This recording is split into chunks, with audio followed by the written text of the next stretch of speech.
Ladies and gentlemen, welcome to By the Horns, a Bitcoin podcast about South Africa. I'm your host, Ricky Allardyce, and as always, I'm joined with my co-host, Brandon van Niekerk. And this evening, we are joined by someone who is sitting in this hot seat of the drama right now, based in Durban, South Africa, where all the shit is going down.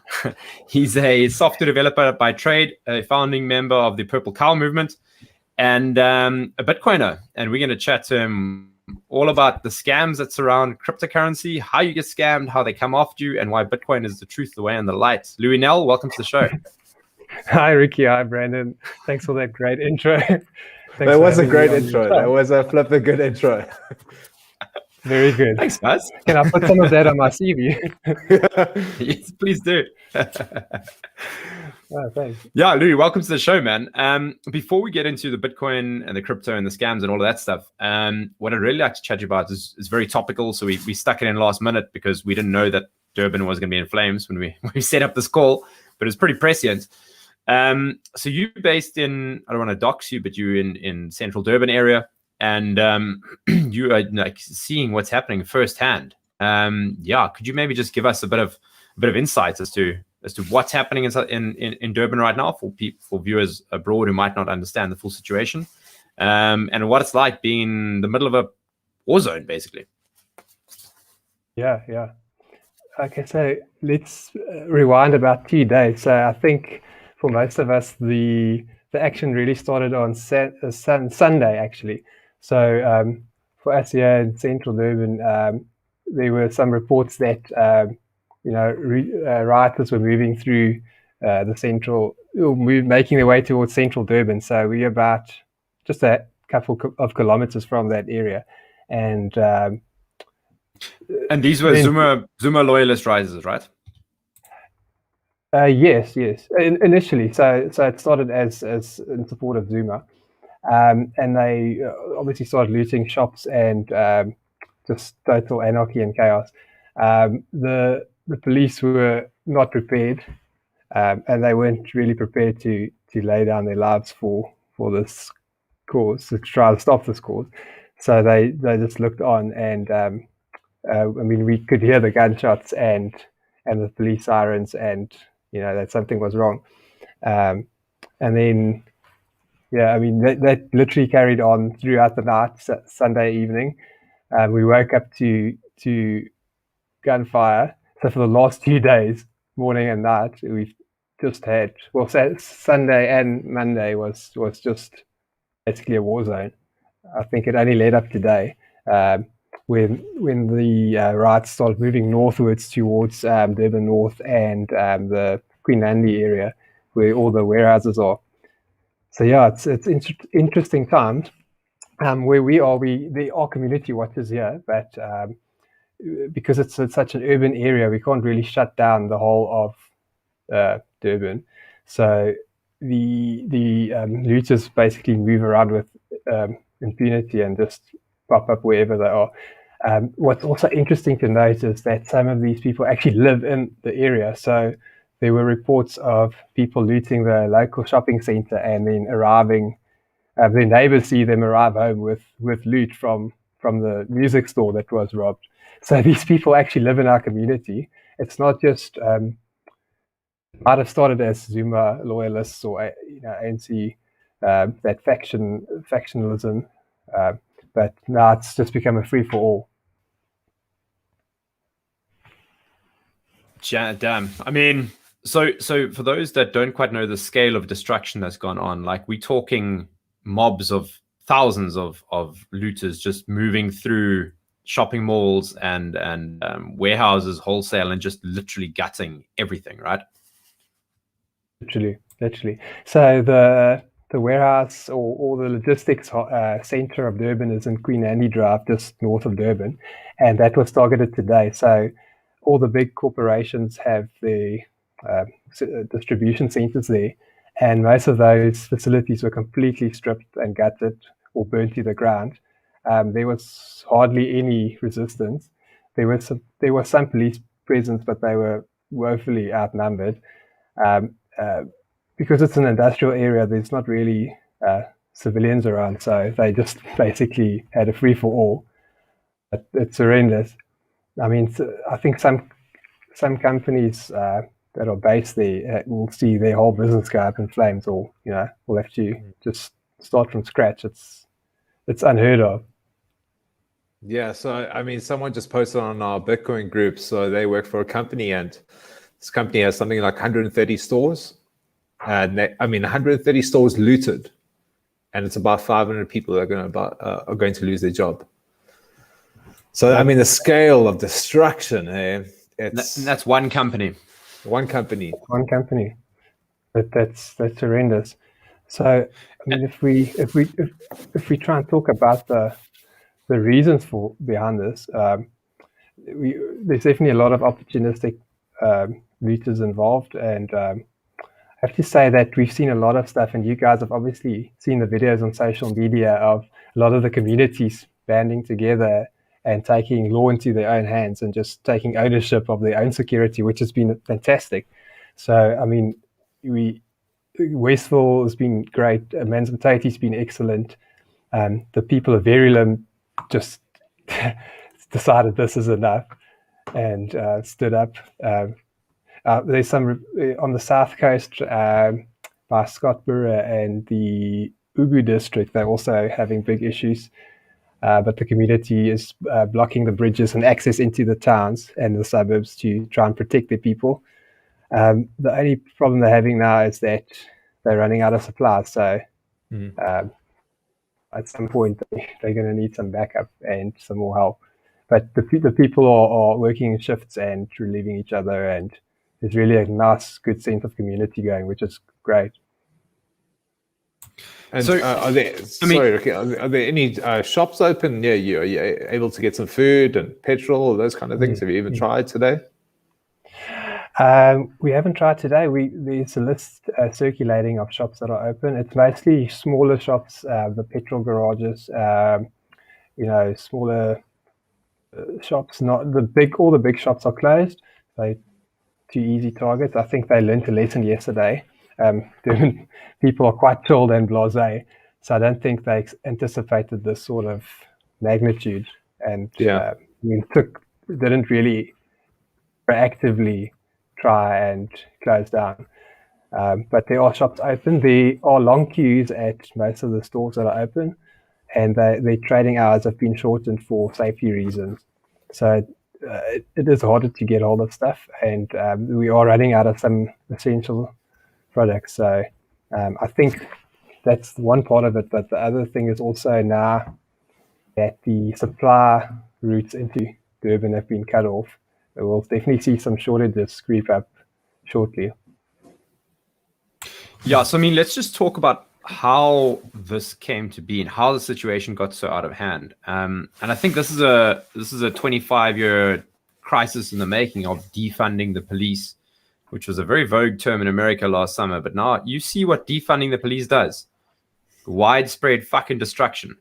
And the police, the thin blue line was no line at all. Like, the cops ran out of rubber bullets, then they ran out of real bullets, then they ran out of willing bodies to even like hold the line. And it came back to the individuals in the communities who were armed to coordinate and form that thin blue line. And had the government had their way, the ANC had their way, they would have disarmed those citizens as well, because they've just been trying to push through a bill which disarms citizens for self-defense. So this is a chronic government. This falls squarely on the shoulders of the government in every single aspect. It's the ANC factional infighting that's caused the start to the looting, then the lockdowns that caused all these people to be destitute and desperate to start with, and why they're looting. And then they defund the police and they try to disarm the citizens. Yeah, I mean, how do you feel as a person on the ground that's had your life put at risk by this kind of fuckery? No, look, Ricky, I know Gideon Hubert always says you are your own first responder. And he's been lobbying a lot for taking personal responsibility, for security and for your own safety. And I mean, I took that with a pinch of salt, but this has really woken me up to say, look, no one else is going to look after you. We have to do this for ourselves. This is a massive wake-up call. And I mean, my cousin also lives in a rural area. He's also always jagging at me and asking me, "Do you have a plan? An escape route? Do you have a plan? Have you prepped?" He's also one of those guys that prepped. And now that this has happened, he says, "Look, I told you this. You have to have a plan. You can't just wait on government or wait on the police to come and save you. No one's going to come and save you. You have to take ownership." And I think a lot of people learn that lesson the hard way. And I think the Central Firearms Registry is going to have a lot of new applications after this. But I believe there's a massive backlog, so that might take a while. Yeah, I mean, there's a huge backlog. In my opinion, the firearm control bill is dead in the water now. There's no way there's political capital to push this through now. But I mean, that won't mean the ANC won't try. But what that does, what signal that sends to society, I don't know if the ANC wants to play that game. Because what has been shown is that they're woefully incompetent to deal with unarmed protesters. And now, luckily, we've seen a coordinated response by community safety groups and concerned citizens that are armed and the police working together.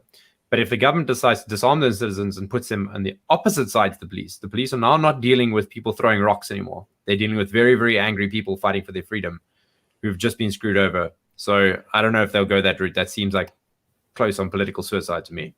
I don't know. I disagree. I think they will carry on because I always assume the worst out of them, and they'll always do the opposite to what is rationality. But I think the people that won't comply with that is going to grow. I think people are not going to comply with these kind of laws. They've seen the precedent sets in Venezuela and all these other places where they take arms away from citizens.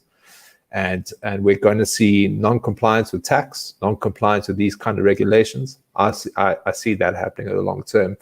The ANC will just do what they do because they've got the majority. They'll just pass anything through the whatever we call it. I don't watch Parliament anymore, but it's all a joke. It's all a joke. Well, look, Brandon, to that point, I don't think a single Durban gun owner is going to hand in their gun after what's just happened. No, not a chance. But the point I'm getting to is that so the military has been deployed now, right, Louis? So the military is rolled in to Durban, 2,500 infantry units deployed, which sounds like a lot, but it's nothing. Durban's a big area, and once again, there's ammunition shortages. Like, are they going to be able to hold the line? Remains to be seen. But yeah, do you think the military has calmed things down a bit? It has brought some decorum there? We've seen some military personnel at traffic lights and here and there. It's a drop in the bucket. I mean, of the standing force, I think there's 67,000 or something. So 2,500 is literally nothing. And I believe they're only really going to look after the public infrastructure. So the communities will still be responsible to look after their own private property, which is good, but it's not great because it doesn't really help. It doesn't really relieve the pressure off the communities. We'll have to wait and see. And then, I mean, what gets me is that for COVID, as far as the government's COVID response, the army was really very quickly deployed, but this is literally 3-4 days too late. So, yeah.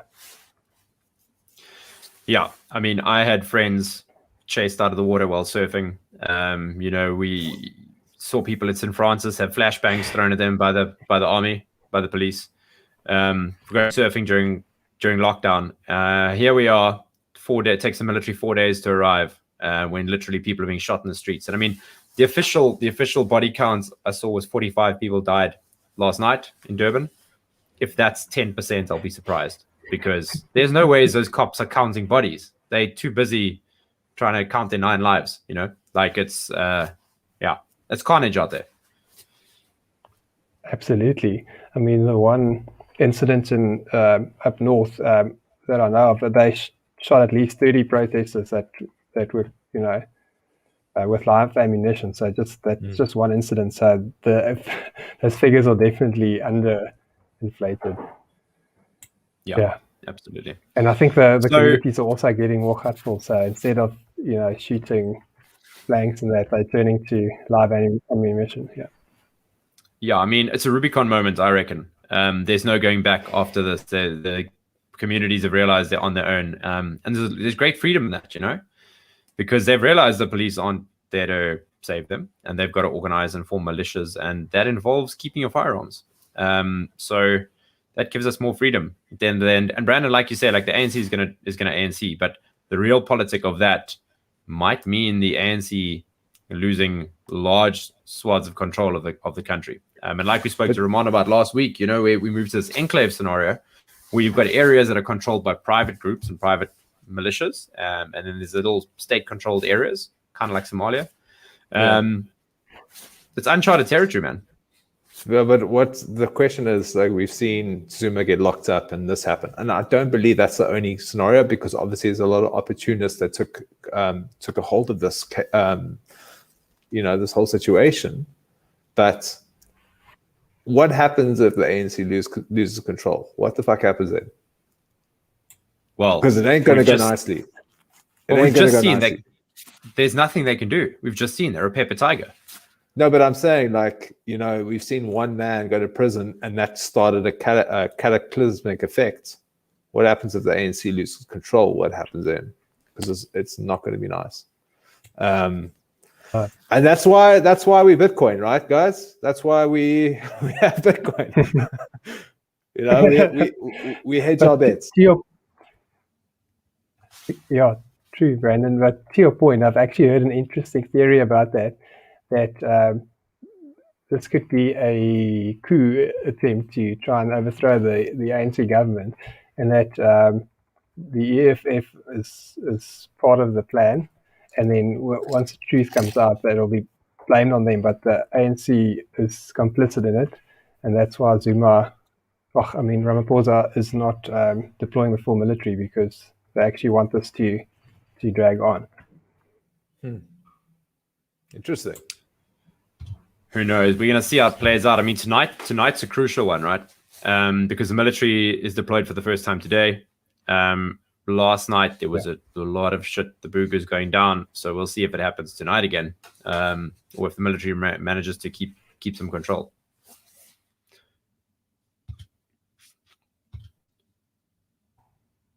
Yeah. But it should be telling. If there is a turning point, we'll definitely see it from today onwards. Yeah.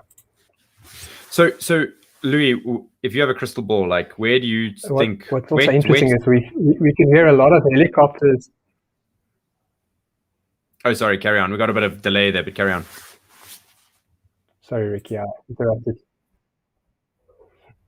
No, sorry, Ricky, I think I interrupted you there. We can hear some helicopters fly over the whole time. So there's a police helicopter that circles and surveils, but there's also a few hospitals in the area. So we often have helicopters that do airlifts around here. But I've seen the police helicopter presence, and they're flying over at the moment. So they are trying to keep an eye on the sky. But I don't know if it actually, what they do with that intel, if they actually use it, or what effect that has. Yeah. So Louis, if you've got a crystal ball, right? Let's take where to from here? In the short term, and then over the next couple of years, like, how do you see this playing out?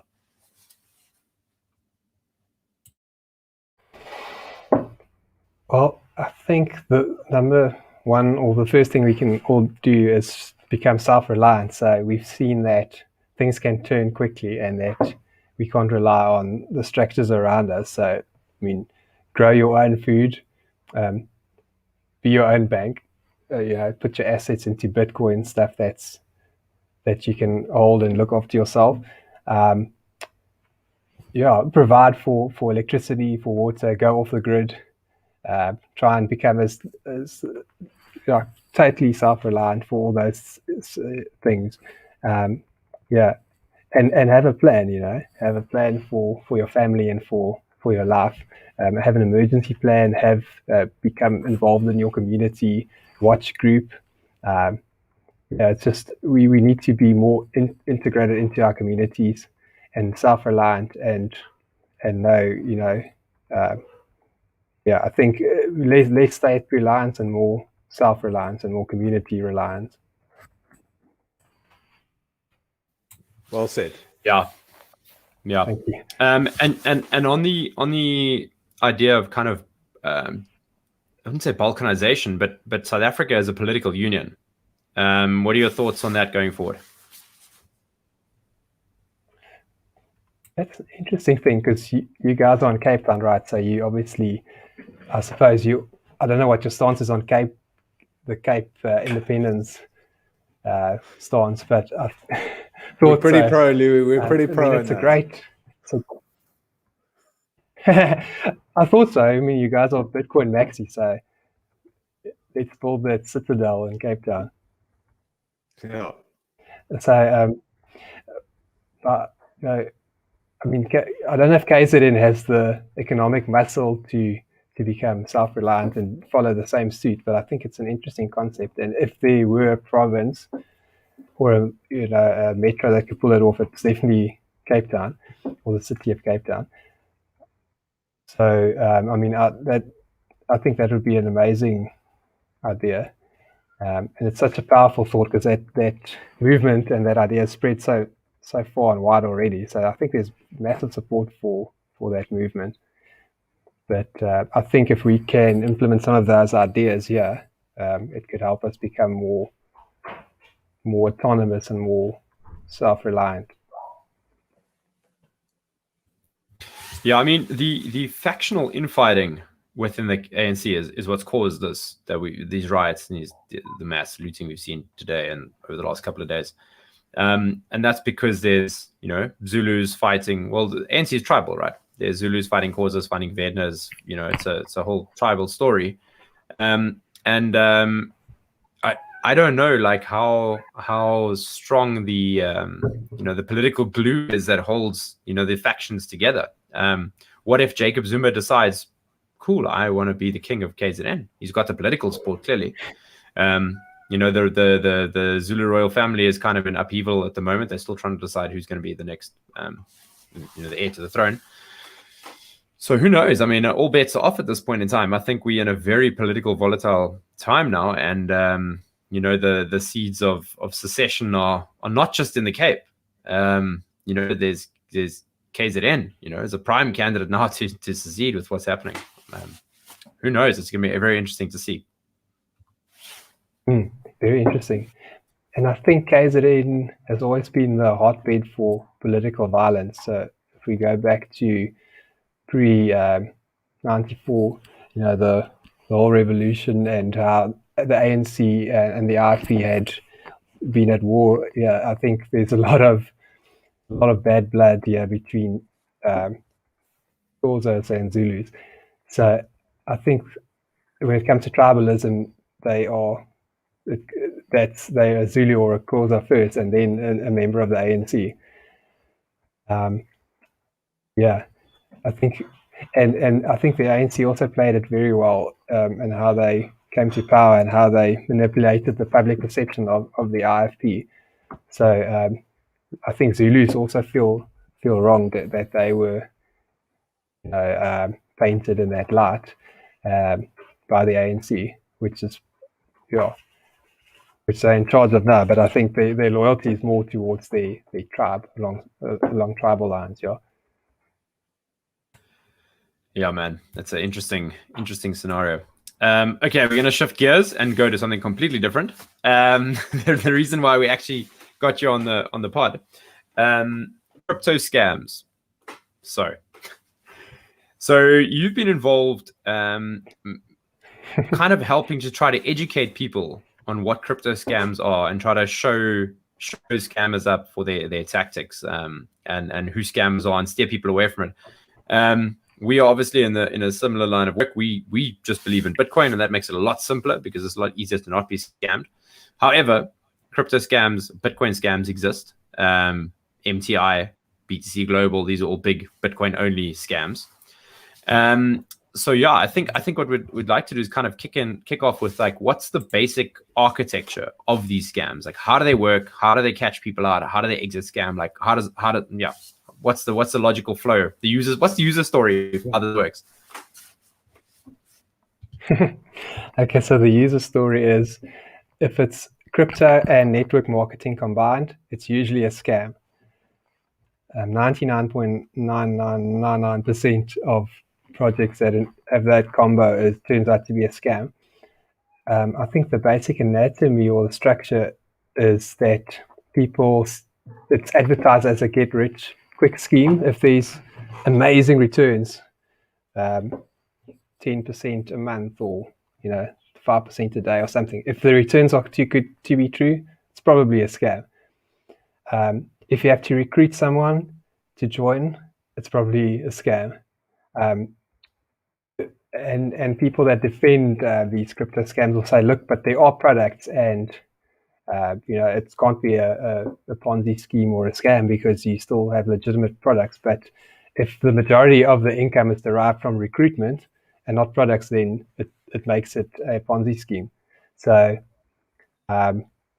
basically those red flags are the ones to look out for, I'd say. Yeah, so that whole fixed return or set return that they promise you, right?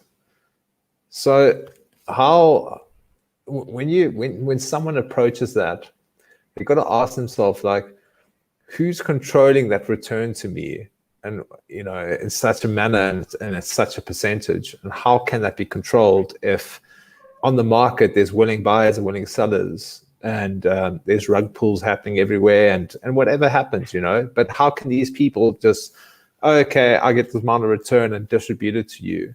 You really got to ask yourself, like, what the hell are you joining in the first place, right? And the second part is, if they've taken your money and they haven't given you anything to custody in any form or manner, it's probably a scam. If they've promised returns, right? So yeah, and unfortunately, it's going to continue. It's just going to keep on carrying on. Yeah. Good point on the custody, Brandon, because I think a lot of crypto or Bitcoin noobs don't know about self-custody, and they think that if you have a Bitcoin wallet, that you are in control of those coins. So that's a big one. And I think a lot of these scams also exploit the lack of knowledge. So a lot of the people that join these scams, they think that MTI or AfriCrypt is Bitcoin. So when they join that scam, that for them, that's their first exposure to Bitcoin. So it's also damaging to the industry, and it's just that lack of education, and the scammers exploiting that gray area between what the people know and what they know they can get away with. Yeah. Yeah, I mean, it's definitely an education thing. But like you say, like if you just keep those couple of points in mind, like if there's crazy yield that's being offered, if there's MLM attached to it, if you have to go and recruit other people, and if they hold your Bitcoin for you, I would say 100% chance you're going to be scammed. Might not be a quick scam like most of them with like a 1 or 2 year life cycle. It might be a 5-year slow burn scam, but you're still going to get scammed. Because if the government freezes an exchange, for example, that's holding your Bitcoin, that's just the government scamming you. Like, it's just a bigger scammer, basically. Like, not your keys, not your coins, right? How do you guys think their marketing efforts work so well? How do you think they get so many people in it? Is this whole referral scheme, and it's just the network power? Is that what it is? Yeah, it's a network power. I think a lot of the people that promote it, they know that it's going to fold, so they willingly get into it, and they it's almost like a gamble. They know they have to try and get in as many people as possible, and then just get out as soon as possible. So it's a gamble for them. I think the people that they recruit are usually gullible, but the higher up they are in that pyramid or structure, then the more complicit they are in the thing. And what we've seen as well is that a lot of these people are repeat offenders. So they'll join a scheme, and then when some of these just fizzle out, they don't really have such dramatic endings like MTI. They'll just silently start promoting a new product, and then say, but look, wash their hands and say they were also, just affiliates. They were also scammed. So, and they just keep rinse and repeating, doing the same Yeah. thing over and over again. So it's so difficult to hold them accountable because, yeah, you have to literally take them on in their personal capacity. Yeah, and it's easy for them because they can, withdraw Bitcoin to say their own Bitcoin address, and that's pseudo-anonymous. And in a normal fiat standard, you'd have to have another bank account in your name to move the funds to, and you can kind of track that. But with Bitcoin, it's quite easy to rug pull people, and especially with other cryptos as well, especially with the sushi coin and all that other shit. Yeah, man. Safe Moon. Safe Moon. I wonder who came up with the rug pull term. That's a really good expression. Yeah, it's so poignant. But that's the thing. Like, if these people just continue doing that, and like you said, they can just continue building these new pyramid schemes every time, and they can just remain. What's the word? When they just go, they can just. I forget the word. Never mind. Karen. All that money on a private school education, Brandon. No, wait, I have the word. No, innocence, and they feign innocence or whatever. Yes. Yeah. But so Louis, you're saying the same characters appear over and over again in these scams, right? So like the guys who were involved with Bitcoin Global, I think that was 2016, 2017, were the same guys who were involved with MTI, right? That's right. And you can trace the history before that. They were also involved in other scams before that. It's the same people, and they move in packs. So they'll have these teams, and they'll give them fancy names like Team Wealth Builders, or there's also a different angle. They're starting Bitcoin schools now, so they're using the education angle to grab people. So you join this crypto education school, you pay a fee, and then they get you in, and then they teach you about Bitcoin and cryptocurrency, but then they start marketing products to you. So it's a really clever way of roping people in. And it just flies under the radar because they're selling a product, but they're not ethical about what they're actually marketing to their people. Damn, it sounds like university. That's a whole other can of worms. The fiat education. Yeah, exactly right. Yeah, so these guys, it kind of reminds me of the I don't know if you listened to the OneCoin BBC documentary that they did about OneCoin. It was about 8-hour long podcast series about Dr. Ruja Ignatova, who was the head of OneCoin. And when they really boomed was like this Dutch multi-level marketer got involved with his team, just like you say, like they've got team flying carpet, like all these professional rug pullers who cruise in there, and they aggressively go and market, and they've done this over and over and over before with so many different scams, and they know the recipe, promote like a illusionary sense of wealth that these people are going to get, find desperate people. And what OneCoin did is a majority of the money they stole came from Uganda, so they were selling these OneCoin packages of coins, obviously not real digital packages, in Uganda to Ugandan farmers, and they made off with 15 billion USD out of this scam, which at that time was a huge scam. I think it might still be the biggest, but I know MTI and AfriCrypt have given it a run for its money, not quite 15 billion, but vast amounts. And it's like you said, it's repeat offenders. And the guys from MTI, Lord knows where they are. They're in Panama or Brazil or something. I don't know, maybe can you fill us in? Are any of those guys in jail? Are they being prosecuted? Like, what's the deal? The guy who's marketed as the CEO and trading genius, Johan Steinberg, he's still at large. I think he's in Panama or in South America somewhere, but I don't have any information about his latest whereabouts. But the rest of the so-called leaders, or the repeat offenders that were involved in other scams, they are actually still in South Africa. I think they're actually in Durban, north of Durban.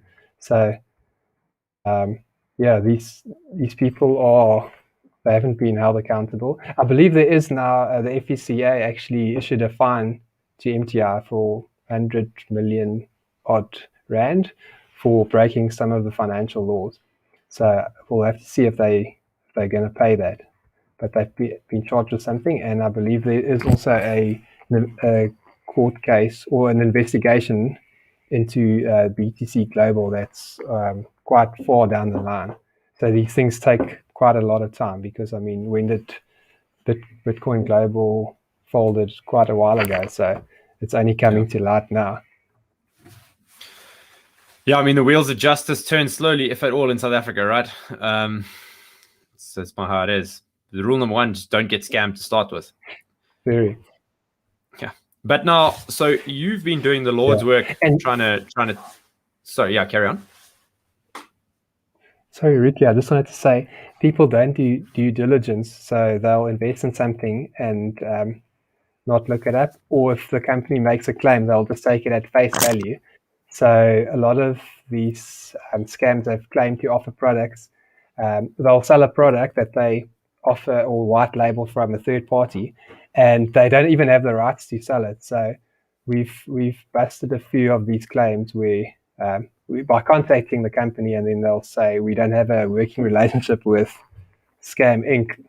And people that invest in it, they didn't even check those claims. They'll put their money into it, but they literally don't do any homework at all. I think that's also part of the education, because people, they're so used to trusting a third party with their money.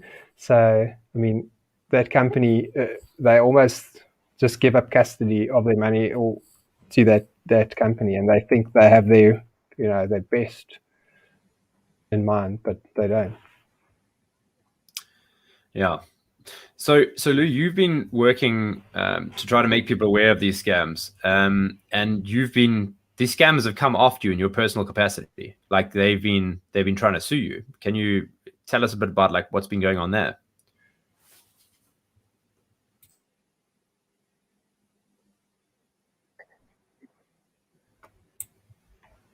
Louis, can you hear me there? Have we still got you?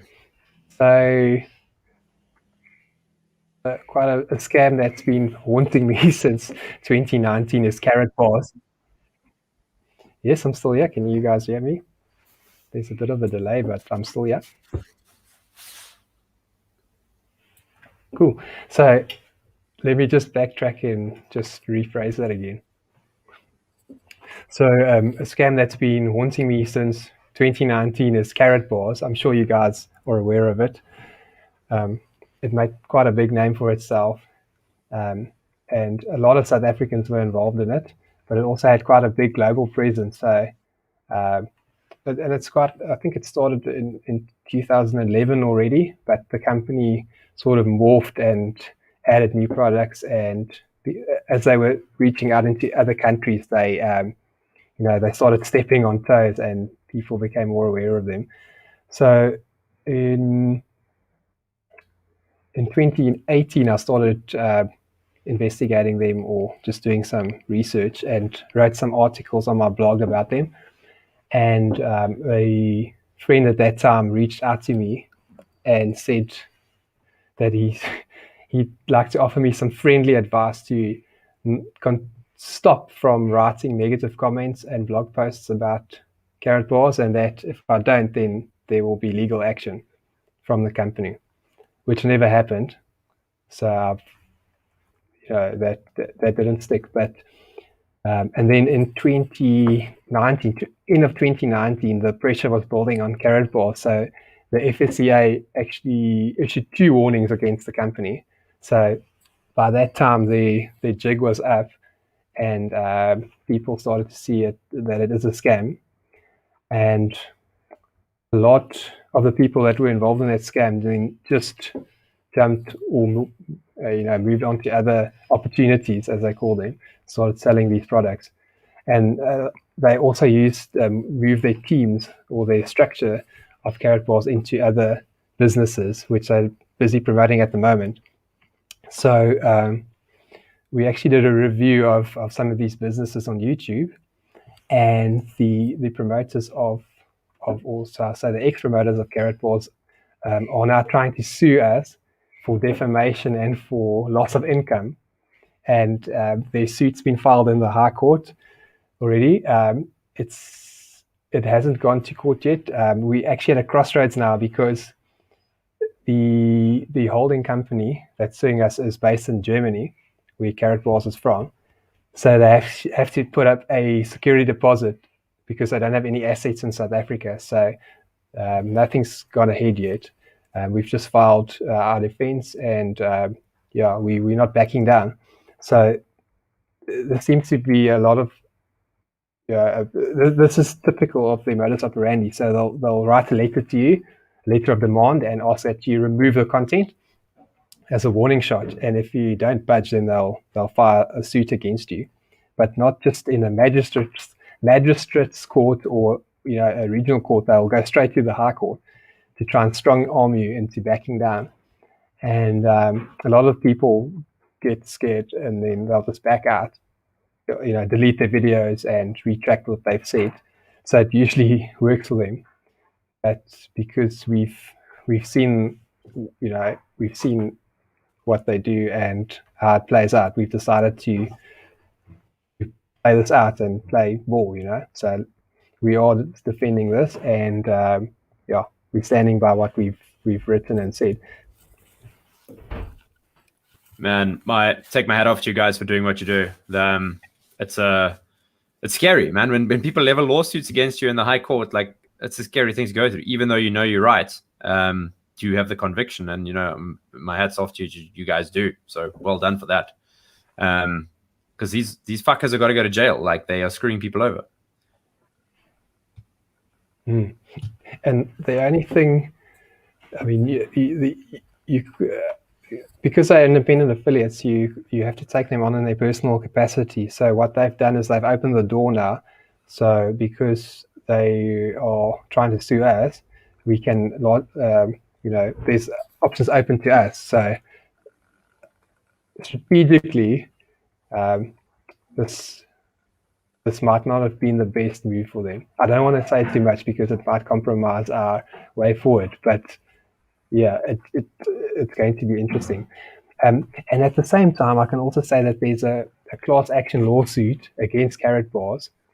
So the same firm that's defending us is also going after the top promoters of Carrot Bars in South Africa, and they are going to claim damages from them personally for people that have lost money. So we are actually they are actually in the fact gathering stage to try and get plaintiffs to come forward and to provide evidence of their losses. So we're not involved in that one because we didn't invest in Carrot Bars, but it is related because these two cases will overlap.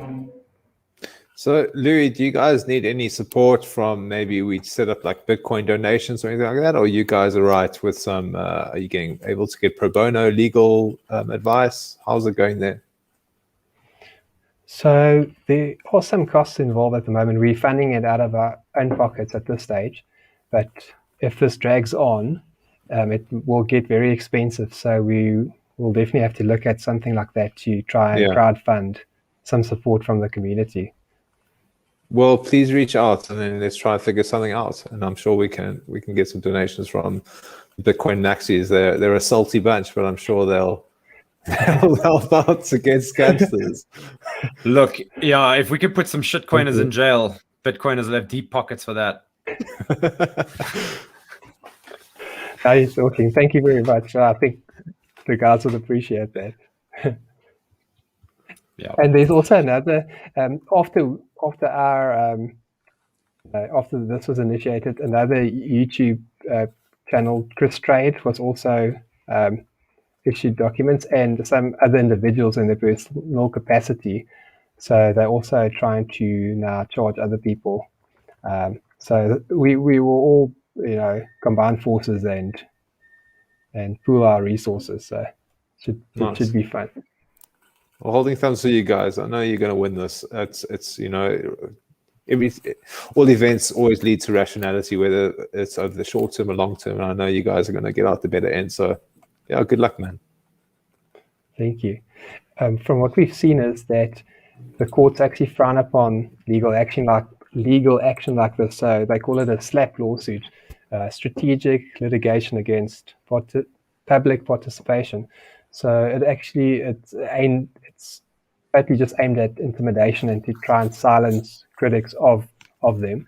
So I mean, we are making these claims in the public domain for public interest, and we say that our claims are true. And if we can prove that, then they don't have any. Well, at the moment, the burden of proof is on them to say that we've made these claims and that they aren't in public interest and that they are false and that we are malicious. But they still have to prove that. So we've got a very strong case. That's brilliant, man. I mean, we all know people personally who've lost money in like MTI and BTC Global, and now we know people personally who've had lawsuits thrown at them for trying to stand up for the truth and bring these scammers to justice. So, man, I'd love to see these guys rot in a jail cell. It'll be amazing. I'll actually send you guys, since this has been filed, the court documents are now in the public domain, so I can actually share them with you. But yeah, it is quite interesting, and it's also interesting to learn about how the legal system works from a lay perspective. If you haven't been to court before or haven't been in stuff like this, so you learn quickly about all the legal terms and the legal procedures and all the steps of it. So it's been quite fascinating. Yeah, man, I'm sure. Pretty scary as well. This is I'm going to try to make an awkward segue into our next point, which kind of ties back into our first point. And it kind of ties into justice and, the systems that don't work so well. But they're still there and they still work. But we're seeing systems break down wholesale in the police system right now in South Africa, where there's just the cracks have shown for a long time. And now, the floodgates are open. But the police are there to stop you, allegedly to stop you from having physical harm done against you and having your property stolen and destroyed. And they can't do that. The police are also there to stop corrupt people from stealing your intangible assets, like your intellectual property, whether you believe in that or not, your bank account, which is a digital asset, your title deeds, which should be digital, not quite, but these guys are the bulwarks against criminality. But who is there to stop the politicians from stealing your money, like your pension fund, and debasing your currency and stealing from you through inflation? Who's there to stop them in South Africa? And I mean, this might be a rhetorical question, but I'll put it to you. Very good question. I mean, let's just put it in context, because I mean, the ANC or the government, or the ANC thinks it's the government, but the government has run out of money. So, I mean, the next logical thing is private property, and we've seen that they've started targeting. They speak of expropriation without compensation and looting of pension funds and private assets. So, I think this comes back to the self-reliance topic as well. So, people need to take ownership of their own wealth and then store it in something like Bitcoin that is that they can self-custody and that the government can't touch, and most notably don't know about. So, I mean, if you keep in a wallet, your own self-custody wallet, then that's a great idea, or a hardware wallet, and you keep it in a safe somewhere, and you have your private keys written down somewhere. That's a great way to do it. I see a lot of people have been asking about how to leave the Bitcoin, in the will for their children or the next generation. That's quite a cool topic. I think that'll also tie into this, because I think that's a universal human desire, is to leave a legacy for your family or for your next generation. And politicians and the government shouldn't be able to get their hands on that, because we pay enough taxes already as citizens, and our tax isn't put to good use. So if we can preserve our wealth somewhere independent, away from the financial system and away from manipulation and confiscation, then Bitcoin is the way. Yeah, so even on that point, and it's a very good point about how do you pass it on to beneficiaries. And we've been chatting to quite a lot of financial firms, because I think a lot of financial services will be built around Bitcoin very soon. When it comes to licensed product, there are quite a lot of advisors who are willing to take the risk right now, and good, they're preserving their clientele's wealth because there's fuck all out there that's going to give you a return above inflation, other than Bitcoin. And there's like the cool things with Taproot coming out. We've chatted about it here and there, but you got some great, a lot of more anonymity in Bitcoin, but also there currently are like things like, and you're a developer, Louis, like time lock functions, but they'll probably be better with Taproot, where you can, in certain events, you can pass your Bitcoin over to another address within 6 months, not accessing it, or things like that. Yeah, you can automate like the management of your estate, but most people probably wouldn't want that. They wouldn't trust it. But that's where like financial advisors can come in, or lawyers, or whoever, within these trusts or estates to have a key and a multi-sig setup, and they can have the power to like provide a signature to send Bitcoin somewhere in case if you pass, and maybe the wife has another key. So there's going to be really cool things, and that's the best way to avoid 20% in estate duty. Look, we're not saying don't comply. Probably in most cases people would comply, but in other cases, in other countries where you don't have to worry about those kind of taxes, and you don't need to worry about those kind of risks, then go ahead. Do what you need to do, automate everything, and live peacefully and die peacefully. Brilliant. I love it. The multi-sig wallet way is definitely the way to go. Definitely, man. Yeah, I think because it's still so new. I think if there were some sort of framework that financial advisors can follow, that will make it easier for them to recommend. And as soon as it's part of the, say, the Section 28 regulation for pension funds, then they'll definitely be able to prescribe that to their clients. sounds like Bitvice. That was a good segue. Was a good segue. Although we're segueing back because I still want to. Sounds like you guys have a good business. I still want to touch on the topic of self-custodying your Bitcoin. So this is something that people maybe don't quite understand so much. Like, if you have your Bitcoin with an exchange, the government can confiscate it from you because they will apply pressure to that central point of failure, and that point will fail. They will bend the knee. We've seen this. And you will not have your Bitcoin. So that's not keeping it out of the financial system, like you said earlier, Louis. To keep your Bitcoin out of the financial system, you have to keep it yourself. And Bitcoin's the only asset that allows you to self-custody it, separate to like holding a gold bar under your bed. You can self-custody your Bitcoin and send it anywhere on earth to anyone without an intermediary, and no one can stop you. And no other asset in South Africa gives you that level of autonomy and that ease of use except Bitcoin. And I think after this week, South Africans need to think long and hard about what assets they own and how they're going to structure their affairs, because there's no one there to save you but yourself, and you might need to have a plan.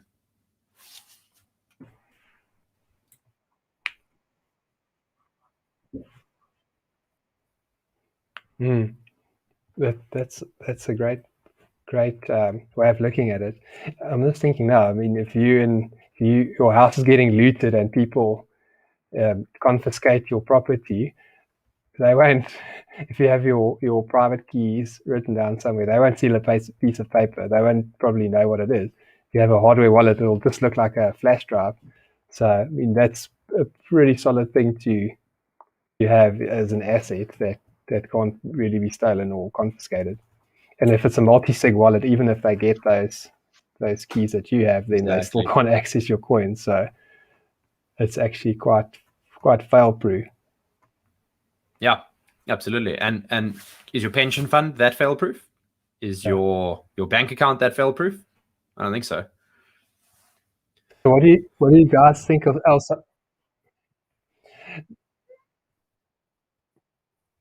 Definitely not. No, there's just one central point of failure there. Speaking of pension funds, I mean, I didn't even know of Bitcoin in 2008 when I started, investing in an RA. I would have invested in Bitcoin if I knew what I knew now, with that money. But I mean, that money is now stuck in a traditional retirement annuity. So, and I think there's other people like this as well that have Bitcoin and traditional investments. So for me, if I could have at least a portion of that in Bitcoin, I'd immediately take that exposure because it would give better returns. So I think there's definitely a scope for a product like that. And I'd actually move my investment to the first financial advisor that can offer that product. Yeah, I mean, that's a ways off still. Even a Reg 28 moves slower than a Glacier, so we'll see. But if it gets to the point where there's a regulated financial Bitcoin that can be held in an RA structure, however, I don't see that being self-custodial. It'll always be regulated through a custodial partner like a big exchange. So unfortunately, I think if you want a retirement annuity, buy a hardware wallet and set a debit order, a SAT stacker, and just accumulate Bitcoin that way. No third party needs to be involved. Couldn't agree more.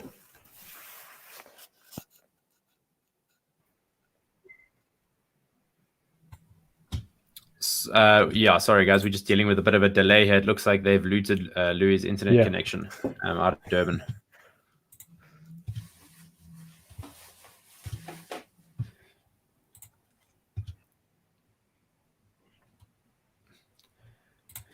Okay, guys. So I'm still here.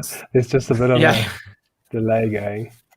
No worries. I think we ended it quite nicely there anyway.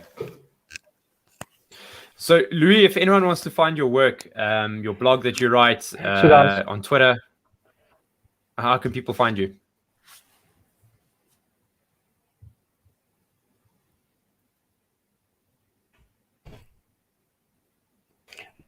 Okay, so it's very easy to find me. I'm all over the web. So if you just look up Louis Nel, my blog is louisnel.coza.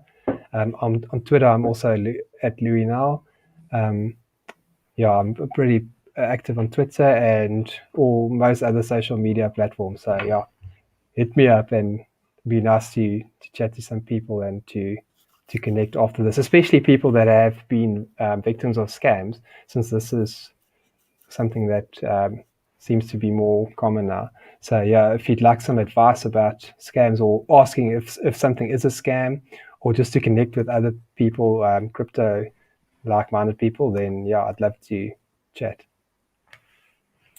Absolutely, that's a great resource. Like if you think you're being scammed, go speak to Louis. It's rather it be scammed, guys. For those of you who are listening to the podcast or watching the podcast on YouTube, there's an audio version you can subscribe to on the various podcast platforms. So you can check us out there on Google Podcasts or Apple Podcasts or Spotify.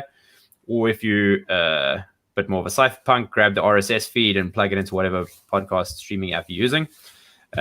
We are also available on Sphinx chat. So if there's any hardcore Bitcoiners out there who want to pay via Lightning, find us on Sphinx. We've got a tribe going there. And our company we run is called Bitvice. We help people get set up with self-custody. So you hold your own Bitcoin. We never hold your Bitcoin for you. So whether that be a wallet in your phone, or we set you up with a hardware wallet, or we help you get set up with a multi-sig, where you want like a really ironclad security, we can help you with that, all the way from individual level up to a company or a trust. We do all of it. And that's it from me. Brandon, any closing thoughts from you? No, that's it. Thanks, Ricky. And yeah, just you can also buy Bitcoin from us if you want to do that. Oh, yes. Kind of the most important thing to mention. But Louis, thanks so much for your time. And I really hope, I know you will come out of the better end. And fuck the scammers. Fuck the scammers. Cool, guys. Have a good one. Guys. Yeah. Have a good one. Totally. Cheers, everyone. Thanks, Brandon and Ricky. Thanks. Cheers, Louis. Bye. Cool, guys. Cheers, guys. Cheers. Bye.